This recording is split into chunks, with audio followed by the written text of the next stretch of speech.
പിന്നെ ഞാൻ വാങ്ങിയത് ഈ ലാക്മേയുടെ ഐലൈനറാണ്. ഇതെൻ്റെ ഒരു കസിൻ പറഞ്ഞിട്ട് ഞാൻ മേടിച്ചതാണ്. ഇത് ഞാനിപ്പോൾ തന്നെ പൊട്ടിച്ച് കാണിച്ചു തരാം. കാരണം ഇത് ഞാൻ യൂസ് ചെയ്തിട്ടില്ല. ഇതെങ്ങനെയുണ്ട് നമുക്കിപ്പോൾ തന്നെ നോക്കാം. ആ കാജലൊക്കെ ഞാൻ ഒരു തവണ യൂസ് ചെയ്തിട്ട് അത് തീർന്ന് എനിക്ക് മേടിച്ചാട്ടോ. ഇത് ഞാൻ യൂസ് ചെയ്തിട്ടില്ല. അങ്ങനെ നോക്കട്ടെ. എത്ര ML 4.5 ML ഉണ്ട്. അത്യാവശ്യമുണ്ട്.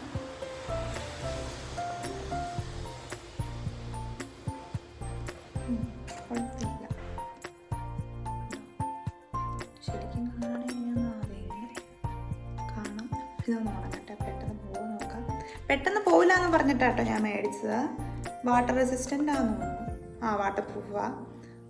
നോ സ്മഡ്ജ് ഒക്കെ എഴുതിയിട്ടുണ്ട്. കുഴപ്പമില്ല. ഇതങ്ങനെ പെട്ടെന്ന് തൂത്താലൊന്നും പോകുന്നില്ല കേട്ടോ. അങ്ങനെ ഒരു പ്രൊഡക്റ്റ്.